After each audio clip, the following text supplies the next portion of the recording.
उसकी जान बचाने के लिए जिद्द दवाई इस्तेमाल कर रही थी जो चीज उसूल के खिलाफ थी। जो लोग भी धुएं की लपेट में आए थे समझ जाते हैं कि उस धुएं में तेजाब था। तो शुरुआत में बताया जाता है कि खतरनाक केमिकल वाले हथियार इस्तेमाल करने की वजह से जमीन इस काबिल नहीं रही कि इंसान यहाँ जिंदा रह सके या सांस भी ले सके। इसीलिए बचे हुए लोग आसमान पर एक काफी बड़ा स्पेस स्टेशन बनाकर जिंदगी गुजार रही थी जिसका नाम आर्क था। इन लोगों ने उसे इतना अच्छा बना लिया था कि फिलहाल वो जिंदगी बड़े आराम से गुजार रही थी। आर्क पर रहते हुए लोगों को 97 साल हो गई थी। अब आर्क के साइंटिस्ट को पता चलता है कि उनके पास बहुत ही कम ऑक्सीजन बची है जिससे अब वो बस 6 महीने ही जिंदा रह पाएंगे। आर्क में रहने के असूल बनाए गए थे। अगर कोई भी गलती करता या असूल को ना मानता तो सजा के तौर पर उसे स्पेस इन्हें खुले आसमान में फेंक दिया जाता था। आर्क से बाहर फेंकने की सजा सिर्फ उनको ही दी जाती थी जिनकी उम्र 18 साल से ज्यादा थी, और अगर 18 साल से कम उम्र लोग गलती करते तो उन्हें जेल में बंद कर दिया जाता था और यहाँ बस एक ही बच्चा पैदा करने की इजाजत थी ताकि आबादी ना बढ़े। और अब ऑक्सीजन कम होने की वजह से वहाँ की गवर्नमेंट ये फैसला करती है कि हम कैदियों को जमीन पर भेजेंगे हालात मालूम करने के लिए क्या जमीन रहने की लायक है या नहीं। और अगर कैदी वहाँ मर भी गए तो दुख नहीं होगा क्योंकि वो सभी मुजरिम हैं, और अगर जमीन ठीक हुई तो खुशी की बात है क्योंकि लोग बेफिक्र होकर वहाँ रहेंगे। खाने पीने ऑक्सीजन किसी चीज की कमी नहीं होगी। लेकिन अगर ऐसा ना हुआ तो 6 महीने के बाद इनका ये आर्क भी हमेशा के लिए खत्म हो जाएगा। तो अब इंसानियत को बचाने के लिए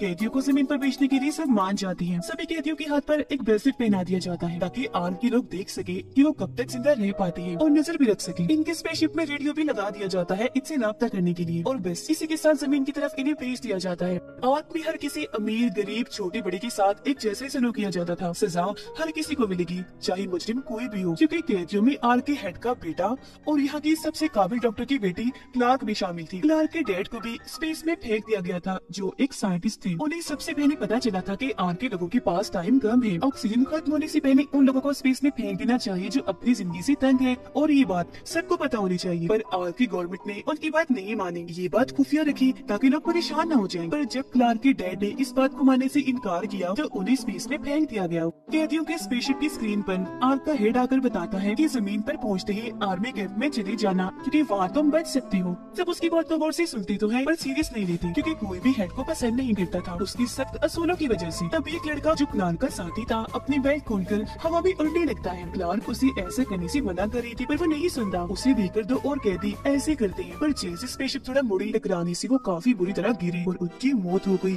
जो देख सबको काफी बुरा लगता है। जमीन पर पहुंचने के बाद ये देखते हैं कि माहौल बिल्कुल ठीक हो गया है, यहाँ पर सांस ले सकते हैं, जिंदगी मुमकिन है। शिप से सबसे पहले ऑक्टेविया बाहर आती है जो गार्ड की बहन थी, और इनकी मॉम को भी स्पेस में फेंक दिया गया था क्योंकि एक बच्चे पैदा करने के असूल पर उन्होंने अमल ना करके दूसरी बेटी पैदा की थी। जमीन पर आके सभी काफी खुश थे क्योंकि अब वो आजाद थे। आर्क के लोगों का कैदियों से राब्ता नहीं हो पा रहा था क्योंकि उनकी सभी डिवाइसेस खराब हो गई थी। बस ब्रेसलेट की मदद से ये पता लगवाया जा रहा था कि 2 लोगों को छोड़ के बाकी सब जिंदा हैं। उन 2 की मौत कैसे हुई ये बात उन्हें नहीं पता चल पाती, जिस वजह से आर्क ऑफिसर कहता है कि मुझे लगता है कि जमीन अभी भी रहने के लायक नहीं हुई, जब तो उन 2 लोगों की मौत हो गई है और अब हमें अपनी जान बचाने के लिए कुछ लोगों को स्पेस में फेंक देना चाहिए ताकि ऑक्सीजन कम से कम इस्तेमाल हो। जो सुनकर यहाँ के डॉक्टर इन्हें क्लार्क की मॉम उनसे कहती है कि हमें थोड़ा और सब्र करना चाहिए, किसी और वजह से उनकी मौत हुई होगी क्योंकि अगर जमीन की वजह से होती तो सारे ही मर जाते। तभी इन्हें पता चलता है कि जाने से पहले एक कैदी हेड को गोली मार के गया था, इसीलिए अब उसकी हालत काफी खराब है। डॉक्टर जल्दी से उसे देखने आई, उसकी जान बचाने के लिए जिद्द दवाई इस्तेमाल कर ली थी जो चीज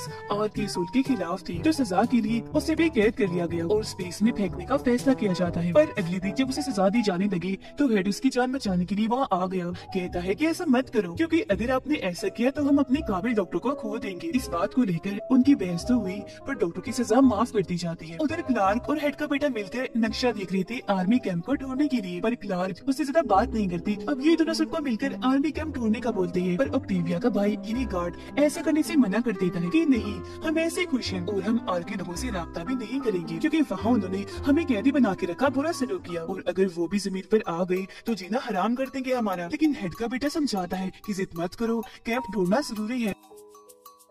अब उन लोगों को नदी पार करके दूसरी साइड जाना था पेड़ की लपेट लेने के जरिए। सबसे पहले ये काम क्लार्क का दोस्त करता है। दूसरी साइड पहुंचते ही उसे एक बोट मिलता है जो उठाकर वो काफी खुश हो गया क्योंकि आर्मी कैंप आस पास ही था। इससे पहले वो लोग कुछ करते क्लार्क के दोस्त पर हमला हो गया, किसी ने उसे मारने की कोशिश की जो देख सभी घबरा गए। उन्हें कुछ समझ नहीं आती कि हमला किसने किया होगा। उधर गार्ड अपने कैदी साथियों को कहता है कि इस ब्रेसलेट के जरिए आर्क के लोग हम पर नजर रख रहे हैं, पता चलने पर कि जमीन के हालात ठीक है वो यहाँ आकर दोबारा हमें कैद कर देंगे। देखेंगे, इसीलिए फौरन उतार कर रख दो इस ब्रेसलेट को, ताकि आर्क पर सबको यही लगे कि कैदी मर गई है, जमीन ठीक नहीं हुई। सब उसकी बात मान लेते हैं क्योंकि वो पहले जैसी कैदियों वाली जिंदगी नहीं चाहते थे। अपने अपने ब्रेसलेट उतार कर उन्हें तबाह कर देते हैं और सच में आर्क वालों को यही लगता है कि सब मर गए। तो सीनियर्स की मीटिंग में फैसला किया जाता है कि तकरीबन 209 लोगों को स्पेस में फेंक दिया जाए ऑक्सीजन बचाने के लिए, ताकि बाकी बच सके। जो सुनकर डॉक्टर ऐसा करने से मना करके कोई और रास्ता खोजने का कहती है। 10 दिन का टाइम मांगती है, लेकिन उसे बताया गया कि इतना टाइम नहीं है, अगर अभी कोई फैसला ना किया तो फिर 320 लोगों को स्पेस में फेंकना होगा। लेकिन फिर भी वो हिम्मत नहीं हारती। मीटिंग खत्म होने के बाद वो एक मैकेनिक से मिलती है, खुफिया तौर पर एक स्पेसशिप ठीक करने का बोल रही थी, ताकि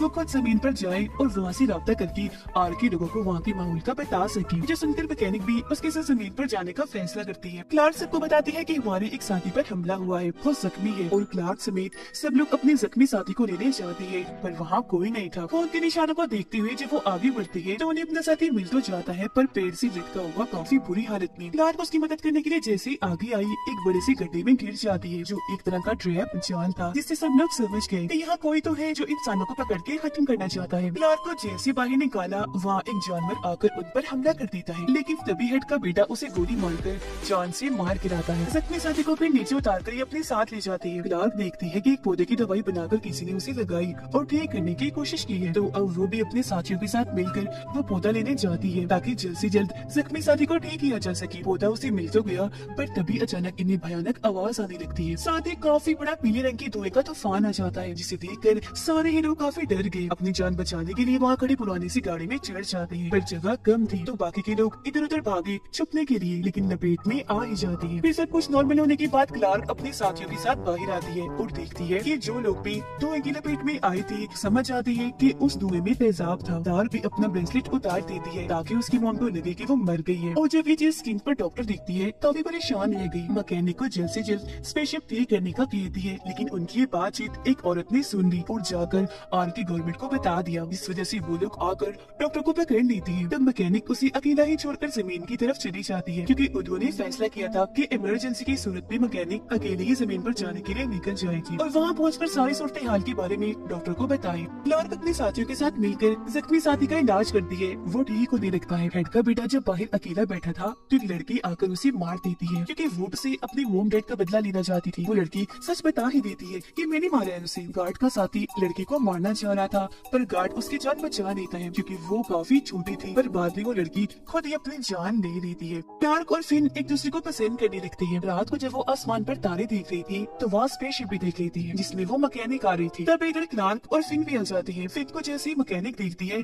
गले से लग गई, क्योंकि वो ही उसका दोस्त था जिसके लिए वो जमीन पर आई थी, जो देखकर क्लार्क उदास हो जाती है, क्योंकि वो फिन को प्यार करने लगी थी। अगले दिन गार्ड सबसे छुपकर स्पेसशिप देखने आता है और उसका रेडियो काट कर पानी में फेंक देता है, ताकि कोई भी आर्क से राब्ता ना कर सके। तब मैकेनिक उन्हें बताती है कि आर्क के लोगों को अगर ये बात नहीं बताई गई कि जमीन का माहौल ठीक हो गया है, तो वहाँ की गवर्नमेंट 320 लोगों को मार देगी। तो अभी लोग शिप की तरफ भागने लगते हैं ताकि आर्क के लोगों को खबर कर सके। पर जब रेडियो को वाइप आती है तो काफी घबरा गई, हर जगह ढूंढने लगती है। क्लार्क और मैकेनिक जब गार्ड को यहाँ देखती है तो समझ गई कि ये हरकत इसी की है। मैकेनिक उसे धमकाती है, जिस पर वो सच बता ही देता है कि हाँ, रेडियो मैंने ही निकाला है और मैंने ऐसा इसलिए किया क्योंकि जमीन पर आने से पहले मैंने हेड को गोली मारी थी, जिस बात से मुझे डर था कि अगर वो लोग जमीन पर आ गए तो मेरी मौत पक्की है। मैकेनिक उसे बताती है कि हेड को तो डॉक्टर ने बचा लिया था और अब तुम बता दोगे कहाँ है रेडियो। गार्ड को जब तसल्ली हुई कि मैं बिल्कुल सेफ हूँ तो वो बता देता है, पर जब वो रेडियो को बाहर निकालती है तो पानी की वजह से वो खराब हो गया था। तब मैकेनिक रेडियो और कुछ और लोगों के साथ कैंप में आ गई और टाइम जाया ना करते हुए रेडियो को ठीक करने में लग जाती है।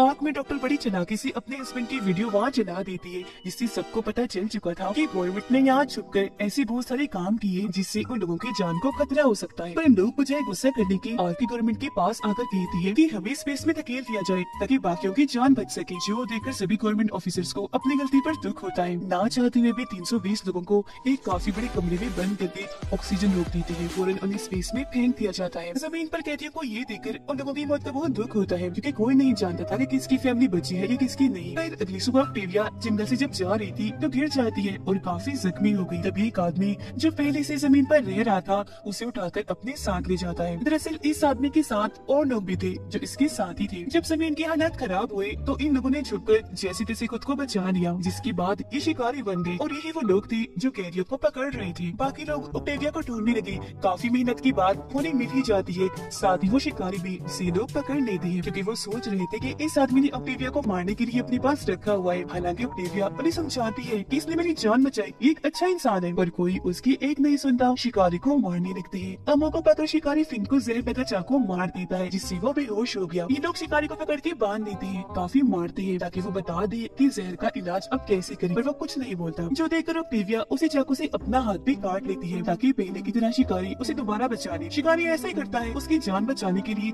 दवाई बता ही देता है और इस तरह से फिन और ऑक्टेविया दोनों की ही जान बचा ली जाती है। मैकेनिक ने रेडियो ठीक कर लिया और आर के लोगों को खबर भी कर दी कि जमीन रहने के काबिल हो गई है, जो सुनकर आर के सभी लोग काफी खुश हो जाते हैं। पर आर पे अब एक नया मसला खड़ा हो जाता है और वो ये कि जमीन पर बस 1500 लोग ही जा सकते थे क्योंकि शिप्स बहुत ही कम थी, जबकि आर्क में तो 2500 से ज्यादा लोग थे। हेड को कुछ समझ नहीं आती कि क्या किया जाए, लेकिन तभी आर्क की पुरानी हेड बड़ी चालाकी से अपने साथियों के साथ मिलकर आर्क की सभी स्पेसशिप्स को चुरा लेती है। हेड और उसके लोगों को वहीं पर बंद करके अपने साथियों के साथ जमीन के लिए रवाना हो जाती है। पर ऐसे करने से वहाँ धमाके होने लगे, स्पेसशिप्स की मशीन्स खराब भी हो गई, लेकिन कोई भी मसला ठीक करने वाला नहीं था। तो पुरानी हेड के साथियों की मौत हो जाती है। आर्क के लोगों के पास कोई रास्ता नहीं था, तो वो प्लान बनाते हैं कि हम आर्क को शिप बना के जमीन के लिए रवाना होंगे, क्योंकि अगर वो यहाँ रुके तब भी और अगर आर्क को शिप ना बना सके तब भी उनकी मौत पक्की है। लेकिन फिर भी रिस्क लेने का फैसला करते हैं। फिन क्लार्क को मनाता है पर वो नाराज थी। मैकेनिक भी फिर से अपना रिश्ता बना के रखने की कोशिश करती है और अब ऑक्टेविया और शिकारी भी एक दूसरे को पसंद करने लगे थे। मौका देखकर वो उसे आजाद कर देती है, लेकिन फिन उन्हें देख चुका था।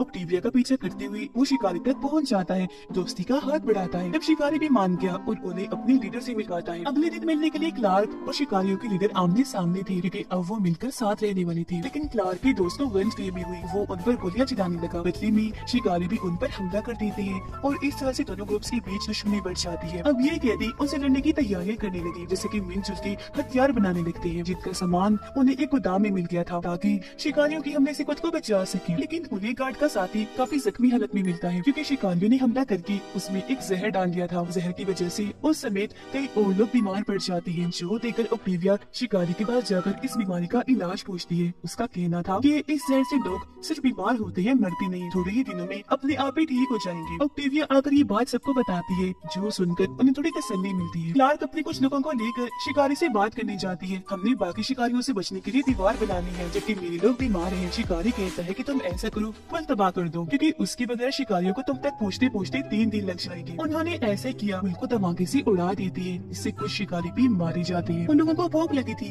खाने के लिए कुछ नहीं था, तो ये लोग ग्रुप्स बनाकर अलग अलग होकर खाना ढूंढने लगते हैं। क्लार्क और फिन को शिकारियों ने पकड़ लिया था। हालांकि वो आजाद होने की कोशिश भी करते हैं पर नहीं हो पाते। शिकारियों के लीडर को कोई भयानक आवाज आती है, जिसके बाद पीला धुआं आया था। तो शिकारियों के जाने के बाद पता चलता है कि वो पहला शिकारी था, यानी ऑक्टेविया का दोस्त, जो उन्हें छुड़ाकर वापस कैंप में लाने लगता है। रास्ते में वो एक केव गार्ड से गुजरती है, जहाँ पर अजीब तरह के लोगों का एक और ग्रुप था। शिकारी उन्हें बताता है कि ये आदमखोर है, इंसानों का शिकार करते हैं, इन्हें क्रीपर्स कहा जाता है, तो इसीलिए हमारी इनके साथ दुश्मनी है। और अभी लोग वापस कैंप तक आ गए थे। मैकेनिक की हालत काफी खराब थी। उसे याद आता है कि बेसमेंट में एक काफी बड़ी तेल की टंकी है, जिसके जरिए वो काफी बड़ा धमाका कर सकते हैं। और तभी लोग रिमोट बनाने में लग जाते हैं ताकि यहाँ से दूर जाकर ये धमाका कर सके। कुछ लोग बाहर निकलना नहीं चाह रहे थे, पर क्लार्क उन्हें समझाती है कि जल्द निकलना होगा वरना शिकारी आकर हमें मार देंगे। सब जैसे वहाँ से निकलती है कि तभी शिकारी वहाँ आकर इन पर हमला कर देते हैं, जिससे यहाँ काफी बड़ी लड़ाई छिड़ जाती है। लेकिन इसमें कैदी हारने लगते हैं। अपने लोगों को हारता हुआ देखकर फिन यहाँ क्रीपर्स को ले आता है। क्रीपर्स आकर शिकारियों पर हमला कर देते हैं। शिकारी भी अपनी हिफाजत के लिए उनसे डरने लगे। दोनों ग्रुप की लड़ाई का फायदा उठाकर कैदी वहाँ से भाग गए और एक जगह पर आकर छुप जाती है। रिमोट दबाकर काफी बड़ा धमाका कर देती है, जिससे बहुत सारे शिकारी और क्रीपर्स मारे जाते हैं। लेकिन शिकारियों की हेड बच गई थी। उस जगह से निकलकर जब ये बाहर आए तो वहाँ पर बहुत सारे लोगों की लाशें पड़ी हुई थी। ये लोग घबरा गए, पर तभी कोई इन पर गैस वाले बॉम्ब फेंककर बेहोश कर देता है। दरअसल उनके अलावा जमीन पर एक और ग्रुप था, जिसका नाम माउंट पेन था। उनकी खूबी ये थी कि उनके पास काफी मॉडर्न हथियार थे। क्लार्क को जब होश आती है तो वो खुद को एक कमरे में बंद पाती है। दरवाजे पर आकर देखते हैं कि उसके बाकी साथी भी इधर कैद हैं, जिनको इस नए ग्रुप ने कैद किया था। और को वो लोग स्पेसशिप बना लेते हैं, पर इसे स्टार्ट करने के लिए एक इंसान को यही रुक रुकना था तब हेड रुक जाता है और कि लोग सही सलामत जमीन पर पहुंचने में कामयाब हो जाते हैं। बहुत खुश हो रही थी जमीन को पहले जैसा पाकर। जो लोग इंटरटेनमेंट नहीं चाहते उनका यहाँ कोई काम नहीं, और जो लोग इंटरटेनमेंट चाहते हैं वो सब्सक्राइब कर लें।